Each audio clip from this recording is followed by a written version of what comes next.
قال تبارك وتعالى في الكلامه المجيد والفرقان الحميد. أعوذ بالله من الشيطان الرجيم. بسم الله الرحمن الرحيم. لقد من الله على المؤمنين إذ بعث فيهم رسولا وقال في موضع آخر كل حزب بما لديهم فرحون وقال في موضع آخر تبت يدا أبي لهب وتب. میرے بھائیوں، باقی ہر موضوع پر آدمی اپنی مرضی سے عنوان اختیار کر کے گفتگو کر سکتا ہے، لیکن جب حضور صلی اللہ علیہ وسلم کا سیرت طیبہ کا عنوان سامنے آتا ہے تو ایک خطیب اور مقرر کے لیے وہ نہایت قابل غور ہوتی ہے کہ وہ حضور صلی اللہ علیہ وسلم کا نقش اور کمالات کا بات کہاں سے شروع کرے۔ میرے بھائیوں، حضور صلی اللہ علیہ وسلم کی شان سینکڑوں ہزار پہلو ہے۔ حضور صلی اللہ علیہ وسلم کی شان ایک اتھا سمندر ہے۔ حضور صلی اللہ علیہ وسلم کی شان میں کیسے بیان کروں؟ کسی خطیب، ادیب، مفکر، مدبر، امام، پیشوا، محدث کی زبان میں نبی علیہ السلام کی شان بیان کروں؟ یہ علیحدہ عنوان ہے۔ میرا جی چاہتا ہے کہ آج میں پیغمبر صلی اللہ علیہ وسلم کی شان اپنی زبان میں بیان نہ کروں، بلکہ صرف خدا کی زبان میں نبی علیہ السلام کی شان بیان کروں، سیرت پاک بیان کرے، یہ کمالات بیان کرے۔ ایسے سلسلے لائن کیا اس سلسلے میں بات کہاں سے شروع کرے؟ میرے بھائیوں، قرآن میں حضور صلی اللہ علیہ وسلم کے ہزاروں عنوانات ہیں۔ لوگوں نے حضرت عائشہ رضی اللہ عنہ سے پوچھا کہ عائشہ، حضور صلی اللہ علیہ وسلم کے شان بیان کرو، تو انہوں نے فرمایا اے لوگوں، تم قرآن نہیں پڑھتے؟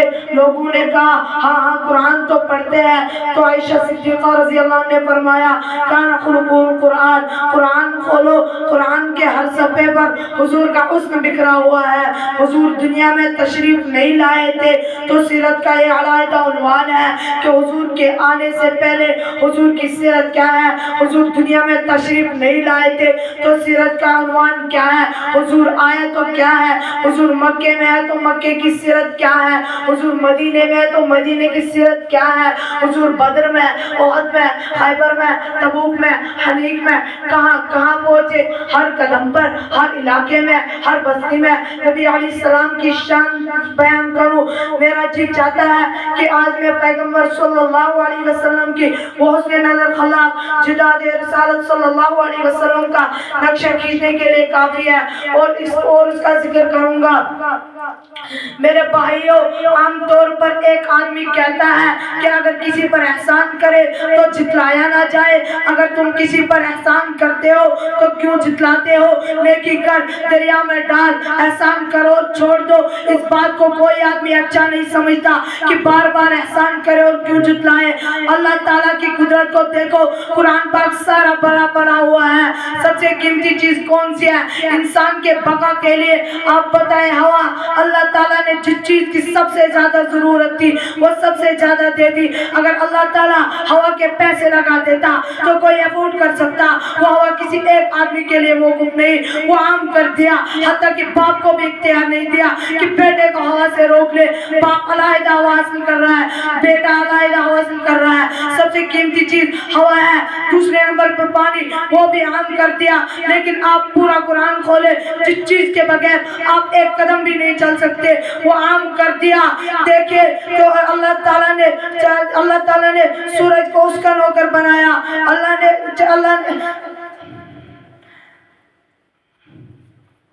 اللہ نے فرمایا ایک چاند بھی تیرے غلام ہے، تو انسان چاند کو بھی سجدہ کرنے لگ گیا۔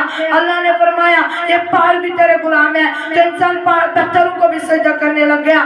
اللہ نے فرمایا ایک گائے بھینس بھی تیرے نوکر ہے، تو انسان اتنا بولا بالا ہے اور انسان اتنا لا علم اور جھگڑالو ہے کہ کبھی گائے کو خدا کہنے لگ گیا، کبھی گائے کا پیشاب پینے لگ گیا، اور انسان اتنا بولا بالا ہے کہ جس چیز کے بغیر آپ ایک قدم بھی نہیں چل سکتے وہ عام کر دیا۔ وآخر الدعوانا الحمدللہ رب العالمین۔